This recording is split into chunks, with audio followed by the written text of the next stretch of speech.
দেখো গাইস, বৃষ্টির কারণে আমাদের গাছগুলো কেমন জলে পড়ে গেছে। আর একটা নয়, দুটো গাছেই পড়ে গেছে। তার মধ্যে দু কাঁদি কলাও ছিল। আর এখানে যে সমস্ত গাছগুলো দেখছো এগুলো সব আমাদের গাছ। কিন্তু সমস্যা হলো একটাই, গাছগুলোতে কলা ধরলে গাছগুলো পড়ে যায়। আর এখন আমি ওই কলাগুলোকে তুলতে জলে নামবো, তাই এখন আমি রেডি হয়ে যাচ্ছি।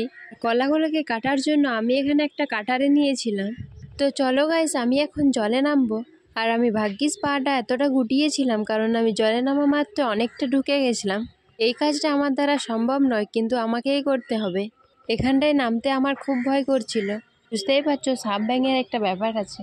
তবুও যাই হোক, আমি সাহস করে নেমেই গেছিলাম। তো চলো দেখি এখন আমি এটাকে আনতে পারি কি না। প্রথমে আমি ভেবেছিলাম এখানে তো জলেই নেই, কিন্তু নামা মাত্র এক হাঁটু আমি ঢুকে যাই। আর এখানটাতে আমার একটা খুব বড় অভিজ্ঞতা হলো যে আমি ভাবতাম কলা কান্দি অনেকটা শক্ত, কিন্তু আমি আর কাটারি দিয়ে এক ঘা দিতেই কলাটা ছেড়ে যায়। আর কলার কান্দিটা তুলতেই দেখি কলাগুলো এখনো ভালো করে হয়নি, কারণ তার আগে গাছটা পড়ে যায়। আর এর সাথে দেখা একটা ফুলও ছিল, আর এটাকে আমি এখন ঘর নিয়ে যাব, কারণ এটাকে রান্না করে খাওয়াও হয়। আর তোমরা যদি কেউ খেয়ে থাকো কমেন্টে জানিও। যা হোক করে আমি এখন একটা কলা কাঁদি উদ্ধার করতে পেরেছি, এখনো আর একটা আছে। এই কাঁদিটাতে যদিও একটু বড় হয়েছে, কিন্তু ওই কাঁদিটা একদমই ছোট। আর আমি তো ভাবলাম ওর মতো জলে পড়ে আছে, যে নেমে দেখি যে না, জলে নেই। তাই ঝটপট একেও কেটে ফেললাম। আর এইগুলোকে মা তো বাড়ি নিয়ে যেতে বারণ করেছে, কিন্তু আমি তবুও নিয়ে যাব। কেন বলো তো? কারণ তোমাদেরকে ভিডিও বানানোর জন্য।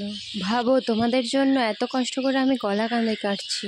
যাই হোক, আমার দুটো কাঁদিয়েই কাটা হয়ে গেছে, এখন আমি বাড়ি যাব। বাড়ি এসে দেখি এই ফুলটা যদিও ভালো আছে, ওই ফুলটা একদমই নষ্ট হয়ে গেছে, কারণ ওটা জলের মধ্যে পড়েছিল। আর এখানে আমার মুখে হাসি দেখো, আমি কত বড় একটা মহান কাজ করেছি। আর আমি এখানে কলা কাঁদি কাটছি দেখে সবাই তো হেসে পাগল। তো চলো এখন এগুলোকে বাড়ি নিয়ে যাওয়া যাক।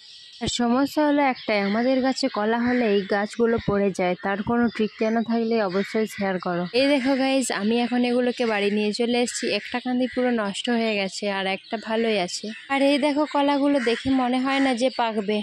আর এগুলো হলো পাকা কলা, কারণ এগুলো কাঁচাও খাওয়া যাবে না। আর এতটাও বড় হয়নি যে এগুলো কার্বাইড দিলে পাকবে, কিন্তু আমি তো তাও দেব।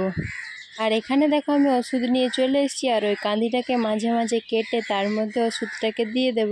আর ফাইনাল রেজাল্ট কি হয় সেটা তো পরেই দেখা যাবে, পাকে কি না।